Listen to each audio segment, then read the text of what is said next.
Hi Aquarius, welcome to Pandora Astrology's monthly horoscope for August of 2019.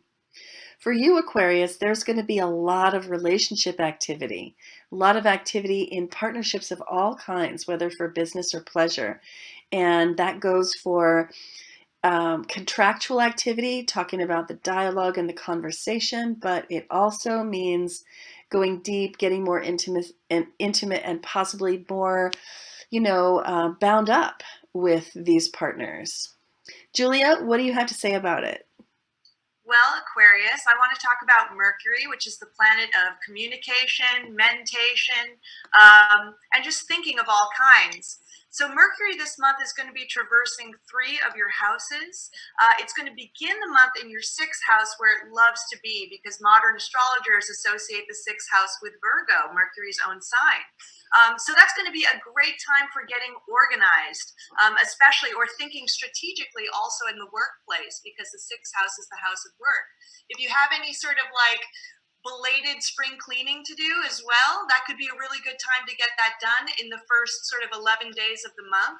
Then when it moves into Leo after August 11th, it's going to be in your 7th house. And the 7th house is the house of partnership of all kinds. It can be your romantic partner, but also business partners as well. And when Mercury's in the 7th house, it's a really good, it's sort of the best time to kind of do your thinking with somebody else, like having a partner to bounce ideas off of. And it's also a really good position if you need to like smooth over any kind of communications with people or negotiate anything. And it's going to be there until the 29th. And then it moves into the 8th house, which is a totally different feel because the 8th house is a much more sort of hidden house as well. And it has to do with shared resources like debts and investments and inheritances. So for the last couple of days of the month, your thinking is going to become a lot more internalized, a lot more private, and you might be more focused on your sort of deeper security needs. What's going on with you this month, Natha? What are you seeing with Venus and Mars? Yeah, so let's talk about Venus and Mars. So Aquarius, Venus is the sign that is about love and romance, but it's also about our sense of self-worth and the way that we kind of take ourselves to be. And, you can relate to the world with some initial detachment, but this month is going to be a really good month for you to practice embodying a little bit more of a dynamic and magnetizing version of yourself because Leo is going to help you do that.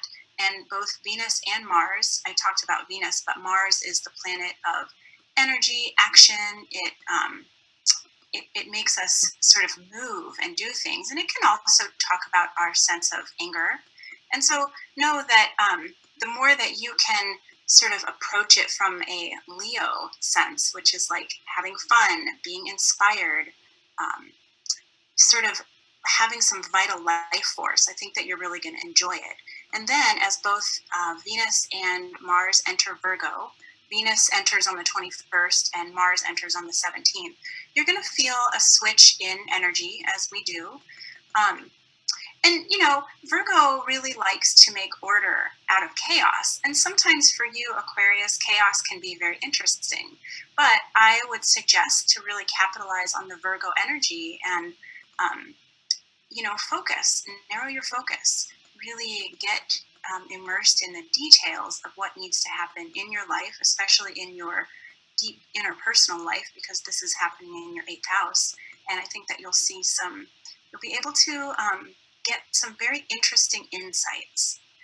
And I know, Jamie, you have some stuff to share about the moons. I do. So I want to go back to, I believe it's the 15th of the month, which is where the full moon is happening this month, and it's happening in your sign, Aquarius. And this happens around your half birthday every year. When the sun is in Leo, that full moon is going to be in your own sign because the moon and the sun are always opposite each other at a full moon.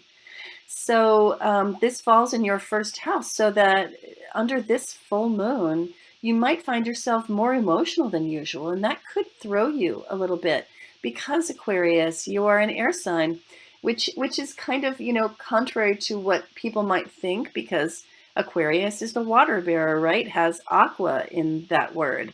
But no, it's actually an air sign, and Aquarius is so cerebral that having the moon, which is a very emotional planet, and a full moon to boot, having this in your sign can bring on waves of emotion that might, make you feel a little bit like you're drowning, like you're overwhelmed. And then you will probably want to run to your usual go-to solution, which is talk it out with friends.